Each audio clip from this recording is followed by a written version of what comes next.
Just a thought of the day. Just wanted to share with you something that I think is really important for all mothers out there, particularly when we're going through tough times, and that is what they call a cognitive bias. And that means a thought process which is biased, so it's not actually true, that is common to all human beings. And this is called the illusion of transparency. And how it works is that we actually assume that other people know how we think, how we feel, and for example, that we're struggling, that we need help. And I thought this is a really interesting one for mothers, because I think it happens a lot in motherhood. People assume that we're doing well because they see us out in the streets, smiling, happy with our children in the playground,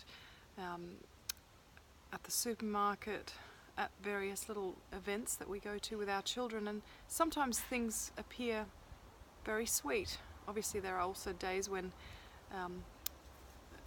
baby or toddler or child and or mother has a meltdown for various reasons, but often kids are better behaved when they're outside, as they say, street angel home devil type thing. So it's very hard sometimes to see that a mother or a family are actually struggling. And that's why I wanted to share with you this illusion of illusion of transparency, is because it is so important that we actually share, that we actually communicate with other people, with our networks, with family, with our parents' families, it could be friends, neighbours, anyone around, because the truth is there is always help around.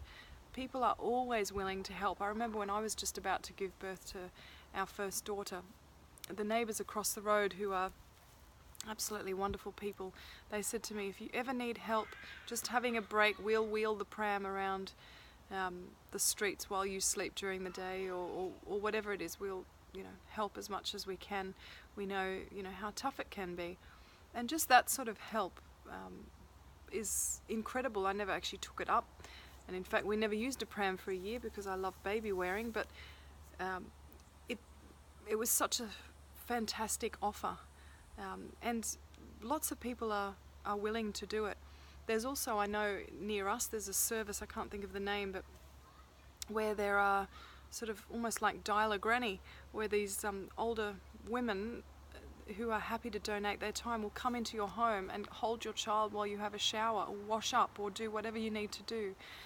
So there is help out there, and so many people are willing to do it. So don't suffer in silence. Always communicate, because there is so much available, and you really don't need to be suffering. And obviously that suffering has a huge impact on you as a person, on your children, because they're with you and they're seeing you in survival mode and seeing you suffering, and on your relationship with your partner.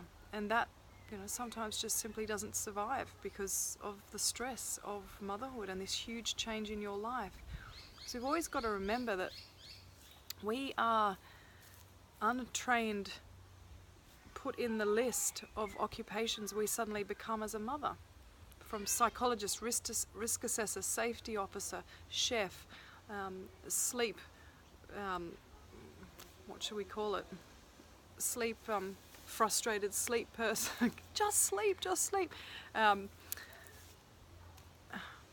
list goes on and on and on. We have all these huge amount of roles as we become a mother that we're just untrained for, unskilled at. Some of them we're just not very good at, and it takes time to get on board.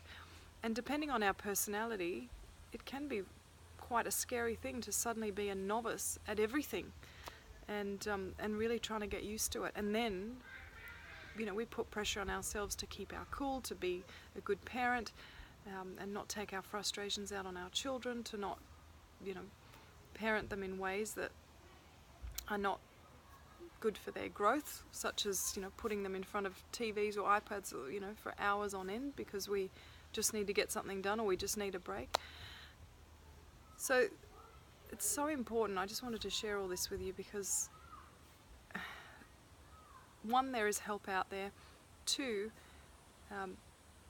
putting so much pressure on ourselves in amongst no help is just so detrimental to us as mothers, us as people. But something can be done, but we just need to put our hands up, to communicate, to say something to someone, to anyone, and help will be on hand. See you next time.